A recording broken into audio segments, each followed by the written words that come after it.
कश्मीर धरणे ऐं समूरी सिंध में ज़बरदस्त एहतजाजी तारीख़ खां पोइ बडाणी मां अगवा थियल मुखी जगदेश कुमार, संदसि पोटो जयदीप कुमार ऐं गुड्डू मां अगवा थियल डॉक्टर मुनीर नाइच बाज़ियाब थी विया।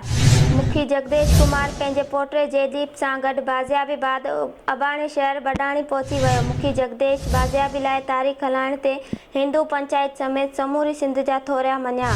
डॉक्टर मुनीर नाइच खे बाज़ियाब कराइण बाद गुड्डू पहुचायो वियो। पिरालोजी टाउन चेयरमैन सैयद जुमन शाह जो टाउन ऑफिस में सहाफ़ियुनि सां ॻाल्हियूं कंदे चयो त असां टाउन पिरालो जे 7 ई वार्डनि में सफ़ाई खे बहितर करे शहर खे रोशनी वारे शहरनि में शुमार कंदासीं। चेयरमैन चयो त टाउन पिरालो जे घोसड़ो मुलाज़िमनि खे आगाही थो ॾियां त हू ऑफिस पहुची पंहिंजी ड्यूटी कनि, ॿी सूरत में खेनि बख़्श न कयो वेंदो। टाउन पिरालो चेयरमैन सैयद जुमन शाह चयो त पिरालो जी मीडिया वारनि सां मुकमल सहकार हूंदो, छो जो मीडिया ग़रीब आवाम जो सहारो बणियल आहिनि। चेयरमैन पिरालो सैयद जुमन शाह सां प्रेस क्लब जे सदर अब्दुल क़यूम शेख ऐं सनाउल्लाह बलोच पारां टाउन चेयरमैन खे मसइलनि खां आगाह कयो।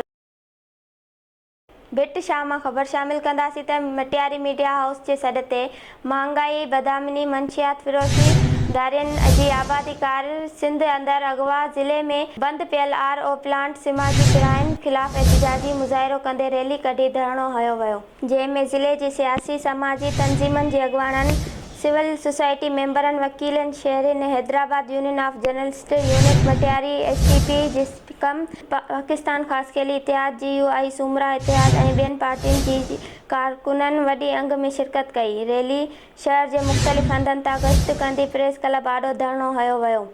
अॻुवाननि ख़िताब कंदे चयो आहे त ज़िले में बदआमनी उरूज ते आहे।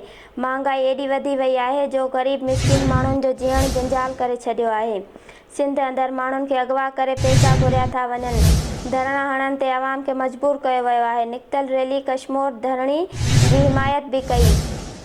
सालिया पट भरिसां सिमनाले वटि गश्त दौरान पुलिस ऐं ॾोहारियुनि में मुबैना मुक़ाबले दौरान दिलराज मीराणी ज़ख़्मी हालत में TT पिस्टल समेत पकड़िजी पियो, जॾहिं त पुलिस ज़ख़्मी खे हिरासत में वठी सरकार जी मदद में केस दाख़िल करे छॾियो, जॾहिं त SHO ज़ुल्फ़कार चाचड़ ॿुधायो त केतिरनि ई केसनि में घुर्बल इश्तिहारी ॾोहारी हुओ, जंहिं सां राति देर सां गश्त दौरान पुलिस मथां जवाबदार दिलराज मीराणी फायर कया। जवाबी फायरिंग में हिकु ॾोहारी दिलराज मीराणी ज़ख़्मी हालत में पुलिस पकड़ियो, जंहिं वटां हिकु TT पिस्टल बरामद थियो आहे, जॾहिं त जवाबदार दिलराज मीराणी खे इलाज लाइ तालुका अस्पताल मोकिलियो वियो आहे। लाड़काणो में arts council of Pakistan Larkano जी गोवर्निंग बॉडी जी गॾिजाणी सदर हाजी मोहम्मद इस्माइल जतोई जी सदारत हेठि थी गुज़रियल, जंहिं में ड्रामा फेस्टिवल समेत मुख़्तलिफ़ सिहतमंद सरगर्मियुनि जे हवाले सां फ़ैसिला थिया।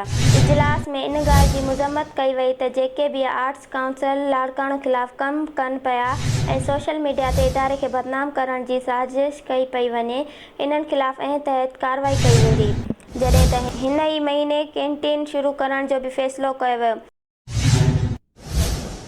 रतोदेरो में IBA JEST PST test pass waiting में वेठल ज़िले लाड़काणे जे तालुक़े रतोदेरो लाड़काणो डोकरी बाकराणी सां तालुक़ रखंदड़ नौजवाननि पारां ऑफर ऑर्डर न मिलण ऐं JEST PST जी भर्ती अमल ते पाबंदी ख़िलाफ़ एहतजाजी मुज़ाहिरो कयो। इनाम जलबाणी, असमतुल्लाह अंसारी, अवैस भुट्टो, अमजद लाशारी, सनाउल्लाह आबिद कुंबर ऐं ॿियनि पारां निगरान वज़ीर तालीम ऐं सेक्रेटरी तालीम खां मुतालबो कयो त नौकरियुनि तां पाबंदी ख़तम करे ऑफर ऑर्डर जारी कया वञनि। PST प्रोसेस 2021 खां हलंदड़ आहे। इन खे रोकण ख़िलाफ़ नौजवान सरपाया एहतजाज आहिनि। 2021 में टेस्ट वरिती वई, 3 साल गुज़रण वारा आहिनि, पर हिननि भर्तियुनि खे मुकमल नथो कयो वञे। केतिरा ई क़ाबिल नौजवान तोड़े नियाणी सख़्तु परेशान आहिनि। नौजवाननि जे जज़्बनि सां न खेॾियो वञे। जल्द खां जल्द भर्ती अमल तां पाबंदी हटाए ऑर्डर तक़सीम कया वञनि।